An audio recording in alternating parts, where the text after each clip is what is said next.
Oke, selamat datang kembali di pembahasan kita. Nah, hari ini kita punya sumber yang, wah, lumayan menantang cara pikir kita soal uang nih. Coba bayangin deh, ada orang yang 5 tahun lalu masih, ya katakanlah numpang sama ibunya, tahu-tahu jadi milioner sebelum umur 31, terus bisa pensiun di umur 37. Gila kan? Cepet banget ya kedengarannya. Iya kan?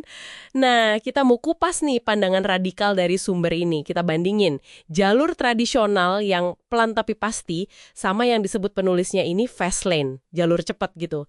Tujuannya sih biar Anda, para pendengar bisa lihat, oh ada loh cara lain buat bebas finansial. Mungkin lebih cepat. Betul, betul. Intinya tuh dia nantang banget norma umum ya.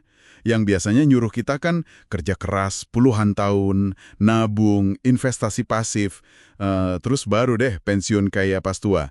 Jalur kaya secara perlahan lah istilahnya. Yang umum banget kita dengar lah ya. Iya. Nah, sumber ini nanya, emang harus lama itu? Dia nawarin jalan lain, yang katanya, ya itu tadi, jauh lebih ngebut. Dan yang penting banget nih, kaya itu menurut dia bukan cuma soal duit numpuk di bank.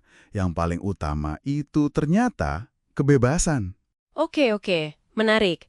Nah, sebelum ke Fastland, kita bedah dikit dulu deh soal mitos kaya secara perlahan ini. Jalur biasa ini ya, kayak yang digambarin di sumbernya, emang makan waktu lama banget. Bisa puluhan tahun, malah disebut 50 tahun. Wow, 50 tahun ya? Iya, risikonya apa? Yaitu, kita baru bebas finansial pas umur udah lanjut. Mungkin tenaga udah nggak seberapa. Di teksnya ada gambaran ironis gitu, kaya raya tapi udah tua, udah pakai kursi roda sama kotak pil. Kan jadi mikir, ya apa sepadan gitu ngorbanin masa-masa produktif. Bener juga ya. Belum lagi ketergantungannya. Nah, itu dia. Kita jadi bergantung banget sama hal-hal di luar kendali kita. Kayak, ya kerjaan kita aman nggak, terus pasar modal lagi naik atau turun, susah dikontrol kan? Banget. Nah, ini nyambung nih ke fokus kita dari bab 6 sumber ini. Judulnya aja udah nanya, apa kekayaan Anda udah tercemar racun? Jadi, perspektif ini tuh bener-bener ngedefinisiin ulang arti kaya. Bukan cuma soal punya barang mewah. Oh, jadi bukan cuma Corvette-nya aja ya kan? Ada cerita dia beli mobil sport tuh. Iya, justru itu contohnya. Pas pertama dapat duit banyak, dia langsung beli Corvette idamannya. Tapi, ternyata sebagian besar duitnya malah hilang gitu aja. Gara-gara investasi yang salah, terus kena pajak gede. Pelajaran banget itu. Wah, oke. Jadi, kekayaan sejati itu, kata dia, semacam trinitas. Ada 3 pilar. Kebebasan, ini yang paling utama, fondasinya. Mm-mm. Terus didukung sama kesehatan yang bagus, sama hubungan yang baik lah, yang bermakna. Jadi ini kayak ngebalik logika umum ya. Biasanya kan orang ngejar duit dulu, baru mikir bebasnya nanti. Ini malah fokus ke bebas, sehat, hubungan dulu. Tepat. Dan ini nyambung ke bahaya yang dia sebut perbudakan gaya hidup, atau lifestyle servitude. Kelihatan dari luar, wah rumah gede, mobil bagus, tapi seringnya itu dibayar pakai kebebasan yang hilang. Gimana tuh maksudnya hilang? Ya karena kejebak cicilan panjang misalnya. Terus kesehatan keganggu karena stres ngejar standar hidup itu. Hubungan juga bisa retak kan gara-gara masalah duit. Nah inilah bentuk kekayaan beracun yang disinggung di bab 6 tadi. Kaya tapi kok kualitas hidup malah turun. Masuk akal sih. Jadi malah jadi beban ya. Oke, terus alternatifnya gimana dong menurut sumber ini? Disinilah si fast lane ini masuk gitu. Nah, iya, konsep fast lane ini. Fokusnya geser total.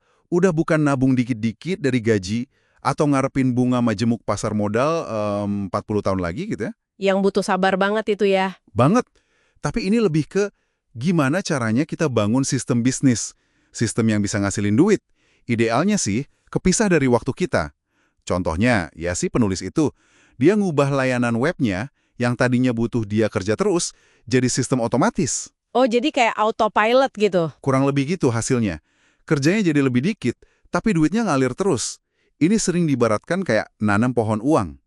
Dia juga nekenin pentingnya kita fokus ke proses bangunnya. Jangan cuma ngejar hasil akhir yang kelihatan hebat sesaat. Jadi sukses semalam itu nggak ada ya? Itu mitos itu mah. Biasanya itu puncak gunung es aja. Di bawahnya ada kerja keras bertahun-tahun yang nggak kelihatan.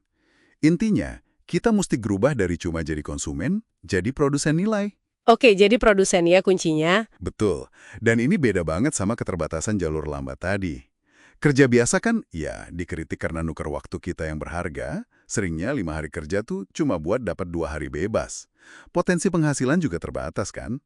Nggak bisa dong kita ujuk-ujuk minta naik gaji 1000%. Haha, iya juga ya, nggak mungkin. Investasi pasif ala Slowlane juga gitu. Bunga majemuk itu butuh waktu lama banget, sama modal awal yang gede, biar hasilnya kerasa nendang. Makanya disebut ULL, Uncontrollable Limited Leverage.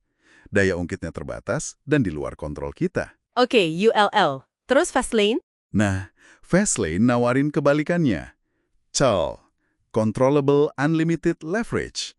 Daya ungkit gak terbatas, tapi bisa kita kendalikan. Lewat apa?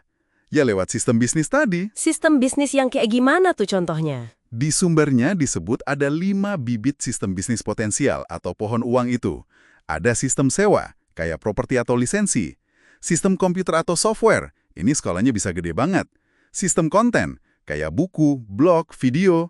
Sistem distribusi, misalnya jadi agen atau buka waralaba. Sama sistem sumber daya manusia, ya bangun tim, gitu. Wah, banyak juga ya jenisnya. Kunci dari sistem-sistem ini tuh, kemampuannya buat dipisah dari waktu kita. Dan bisa di-scale atau diperluas jangkauannya. Nilai aset bisnisnya juga bisa naik gila-gilaan, jauh di atas kenaikan gaji atau hasil investasi pasar modal biasa. Sistem-sistem ini kedengerannya oke banget ya, tapi pasti nggak gampang juga bangunnya. Sumber ini bahas soal pola pikir juga nggak? Kayaknya ini penting banget.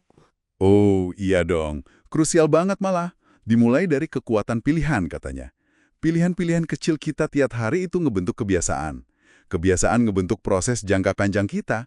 Jadi, ya kita ini hasil dari pilihan kita sendiri. Bener sih. Terus? Ini nyambung ke akuntabilitas. Kita harus ambil tanggung jawab penuh atas hasil kita. Jangan kejebak jadi korban yang nyalahin keadaan atau orang lain terus. Ada istilahnya law of victims. Dan yang paling penting ya, eksekusi. Ide sebagus apapun, kalau nggak dikerjain, ya percuma. Setuju. Action ya. Ide itu murah, eksekusi itu tak ternilai, gitu katanya. Terus soal belajar juga penting. Pendidikan sesungguhnya itu justru dimulai setelah kita lulus sekolah formal. Belajar terus dari pengalaman di dunia nyata. Oke, jadi kalau kita simpulkan nih benang merah dari Fastlane ini, apa ya? Intinya sih, kita ciptakan nilai yang signifikan di pasar. Lewat apa?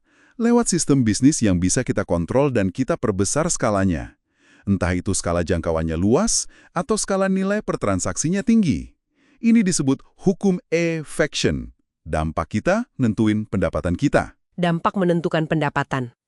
Oke. Tujuannya apa? Ya buat mencapai kekayaan yang artinya tadi udah kita definisiin ulang sebagai kebebasan dalam waktu yang ya diharapkan jauh lebih singkat lah dibanding cara konvensional. Anggap aja ini kayak peta jalan alternatif gitu buat Anda pertimbangkan di perjalanan finansial Anda. Menarik banget ya perspektif kalau kekayaan sejati itu sebenarnya soal kita beli balik waktu kita selagi kita masih muda, masih energik. Nah, ini mungkin jadi pertanyaan penutup nih buat Anda renungkan di rumah. Kalau Anda bisa dapat lagi 5 hari penuh kebebasan tiap minggu jauh sebelum umur pensiun normal, kira-kira apa ya yang bakal Anda lakuin dengan waktu berharga itu? Mungkin ini momen yang pas buat ngevaluasi lagi peta jalan finansial Anda sendiri.